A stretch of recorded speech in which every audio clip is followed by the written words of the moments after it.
मेरी भैया पुश्तैनी ज़मीन है। मैं कम से कम नहीं, सन 75 से मेरी ज़मीन है। मैंने उसमें मकान बनाया, वो मकान बना लिया, वो कर दिया। अब तोड़ने के बाद वो आ गए हैं। मेरे 4 बच्चे हैं, चारों बच्चों को अलग अलग मकान बना दिए। अब वो पूरा परिवार हम बेघर हो रहा है, कहाँ जाएं रहने के लिए। पिछोर गुमनावाड़ा इलाके में एक बार फिर आम जनता परेशान है। अभी हाल ही में एक आदेश जारी हुआ है दिल्ली से, जिसके बाद तकरीबन 2700 मकान तोड़े जाने हैं। इस बात को लेकर ये लोग सभी लोग परेशान हैं, घर में लोग रात को सो नहीं पा रहे। राहुल, मामला क्या है पूरा? देखिए, पहले भी आपके चैनल के माध्यम से कई बार अवगत करा चुके हैं कि एनजीटी में एक नरेंद्र कुशवाहा द्वारा रिट दायर किया गया था आज से सन 2021 में, लेकिन उसकी फिर पैरवी नहीं की गई तो वो उस समय रुक गया था। लेकिन अब अभी रिसेंटली ही 3 जनवरी 2024 को पुनः एक आदेश हुआ, जिसमें नगर निगम और कमिश्नर झांसी डीएम को फिर से ये बोला गया कि अभी तक अद्यतन आपने क्या कार्रवाई की। तो कार्रवाई के नाम पे बार बार अपना नोटिस इशू करना, दोस्तीकरण की कार्रवाई को आगे बढ़ाना और पुलिस का हवाला देते हुए हमारे पास पुलिस बल उपलब्ध नहीं है, इसलिए हम कार्रवाई नहीं कर पा रहे। लेकिन इसमें जो मुख्य विषय है वो मुख्य विषय यही है कि हमारी बात आज तक एनजीटी में नहीं रखी जा रही है। आप इस तरह एक तरफ पर कहते हैं कि सारे के सारे कंस्ट्रक्शन इलीगल हैं, एक गलत तरीके से बनाए गए हैं, लेकिन वही बात दोबारा कहने की है और कि जब आज से ये मकान नहीं बनेगा। जो महायोजना जब इन्होंने 2021 लाई थी, उसके पहले भी लोग वहाँ पर रह रहे थे और सन 2000 के पहले से लगातार वहाँ पर कंस्ट्रक्शन कार्य चल रहे हैं। अगर जेडीओ को रोकना था तो जेडीए ने उस समय मकान बनने से क्यों नहीं रोका? आज भी आप उस एरिया में जाएंगे तो लगातार इस कंस्ट्रक्शन के काम हो रहे हैं। एक तरफ तो कंस्ट्रक्शन जारी है, एक तरफ उनको आप गिराने की बात कर रहे हैं, तो दोनों चीज़ें एक साथ संभव मेरे हिसाब से नहीं है। राहुल, जो होना था जो नहीं हो पाया, आज की जो मौजूदा स्थिति है उसके हिसाब से नरेंद्र कुशवाहा एक आपराधिक व्यक्ति है। उस व्यक्ति के खिलाफ अब तक क्या कार्रवाई हो पाई है और आम जनता अब चाहती क्या है? देखिए, पूरे मोहल्ला उससे त्रस्त था। कई उस पर आपराधिक मुकदमे भी दर्ज हुए, हरजन एक्ट से लेके कई मुकदमे उस पर दर्ज हुए और प्रशासन ने भी उस पर गैंगस्टर एक्ट लगाया। लेकिन किन कारणों से वो बार बार छूट जाता है और जैसे ही वो छूटता है उसके बाद फिर एनजीटी पहुंच जाता है। देखिए, एनजीटी में क्या होता है कि एक पक्ष रखा जाता है, नरेंद्र अपना पक्ष रखता है कि साहब ये ज़मीन हमारे दादा पिताजी के लोगों की थी और गलत तरीके से यहाँ पे मकान बन चुके हैं, तो जेडीए अपना पक्ष रखता है कि साहब हम इनको गिराने की कोशिश कर रहे हैं। लेकिन जो तीसरा अहम पक्ष है हमारी बात अभी तक एनजीटी के सामने नहीं पहुँच पाती। मैं आपको बताऊँ कि नरेंद्र ने इससे पहले भी कई रेट दायर एनजीटी में करी, रेट नंबर 710 618 ये हम लोगों ने उसको डिस्पोज कराया। लेकिन जितनी बार भी हम लोग डिस्पोज नए करा लेते हैं वो नए फिर से पहुँच जाता है। एक पुराना रेट था गिरजा शंकर राय और भी तमाम लोगों का, उन्होंने भी अपने उसको बताया, उन्होंने वहाँ डिफाइन किया कि हमारी जो लड़ाई थी वो लक्ष्मी ताल तक की सीमित थी। ये लड़ाई जहाँ से स्टार्ट हुई, मैं आपको एक बार फिर बताना चाहूँगी, लड़ाई स्टार्ट हुई थी लक्ष्मी ताल को बचाने के लिए। ये मुहिम कुछ अन्य संस्था के द्वारा चलाई जा रही थी, उसमें नरेंद्र अपने व्यक्तिगत लाभ के लिए उससे जुड़ गया। इसने एनजीटी का रुख डाइवर्ट कर दिया लक्ष्मी ताल से हटा के पिशोर मौजा में, जबकि जो इसकी मेन लड़ाई थी, इसको रेट नंबर 165 2021 था, उसका मुख्य उद्देश्य था लक्ष्मी ताल को बचाना।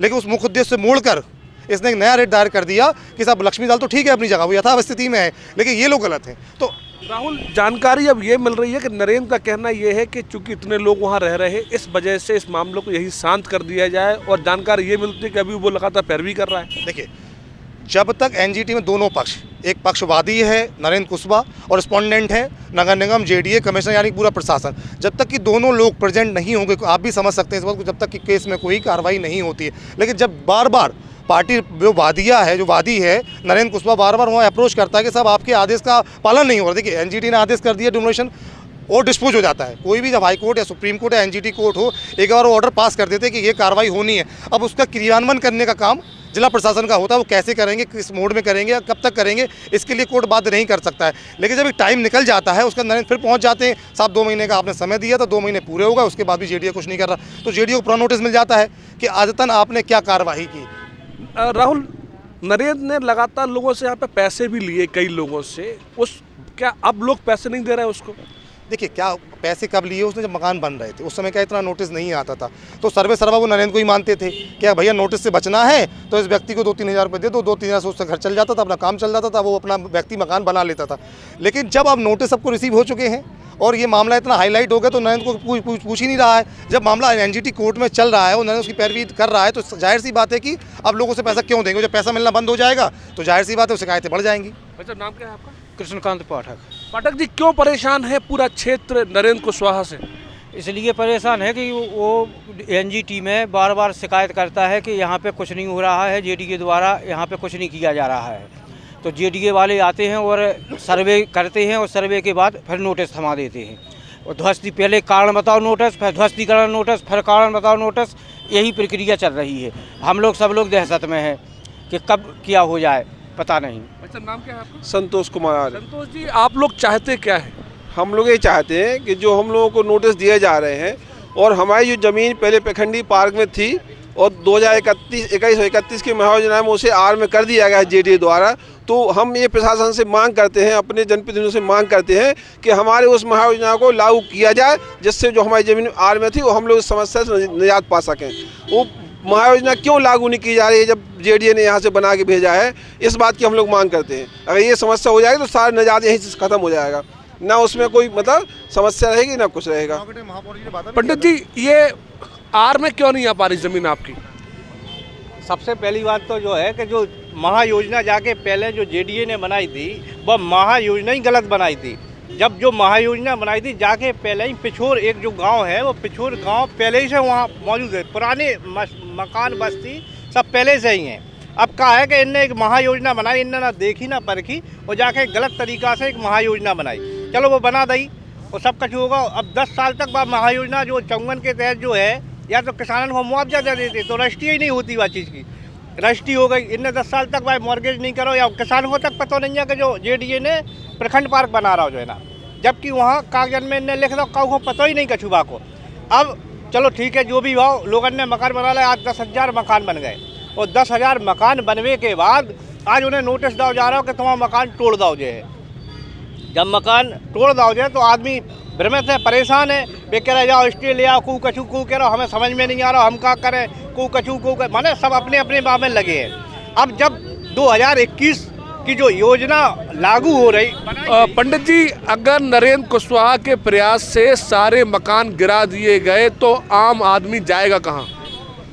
आदमी बेघर हो जाएगा, कहाँ जाएगा? आप जो बताओ 2021 की जो महायोजना लागू हो गई, भाई आप लागू काहे नहीं कर रहे हैं? जब यहाँ से सब पास होकर लखनऊ पहुँच गई तो वह महायोजना पे माननीय मुख्यमंत्री जी को जो उनके पास विभाग है, विभाग पे एक बार हस्ताक्षर कर दे तो कोई भी बेघर नहीं हुए है। महायोजना। बाबूजी, नाम क्या है आपका? मैं गोविंद दास प्रजापति। गोविंद दास जी, आपका मकान तोड़ दिया जाए तो आप कहाँ जाओगे?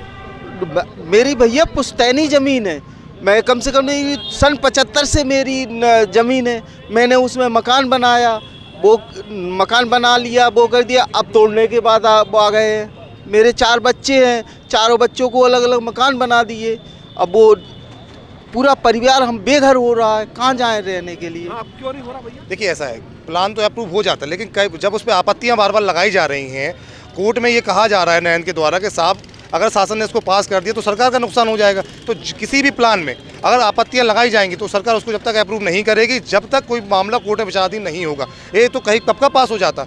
अगर नरेंद्र आज अपना केस विड्रॉ कर ले तो विदिन 1 मंथ इसको सरकार अप्रूव कर देगी, क्योंकि कोई भी मामला माननीय एनजीटी कोर्ट में चल रहा है तो सरकार उसके खिलाफ नहीं जा सकती है। सरकार का अपना पक्ष रखना है, लेकिन जहां एक तरफ इतने सारे लोग बेघर हो रहे हैं तो एक जनहित याचिका के द्वारा सरकार को भी ये पक्ष रखना चाहिए कि नहीं, ये मकान नहीं गिराया जाए। सरकार ये तो कह रही है कि गिराना चाहिए, तोड़ना चाहिए, गलत बन गए, लेकिन ये क्यों नहीं कह रही कि साहब उसको गिराया जाना संभव नहीं होगा? ये भी तो पक्ष रख सकती है ना कि साहब उनको गिराया जाना संभव नहीं होगा, क्योंकि वहाँ कई वर्षों से लोग रह रहे हैं। एक तरफ तो सरकार हमारे राम जी को मंदिर में ला रही है, एक तरफ हम लोगों को बेघर करने के चाह रही है। तो सरकार की आखिर मंशा क्या है? अभी इलेक्शन हुए थे, महापौर के इलेक्शन हुए थे, और आपने बड़े बड़े अक्षरों में पेपर में पढ़ा होगा कि महापौर जी ने वादा किया था कि किसी के भी मकान नहीं गिराए जाएंगे, ना ही किसी को नोटिस दिया जाएगा, मेरे जीतने के बाद प्रभावी पैरवी करी जाएगी। आज महापौर जी कहाँ गए?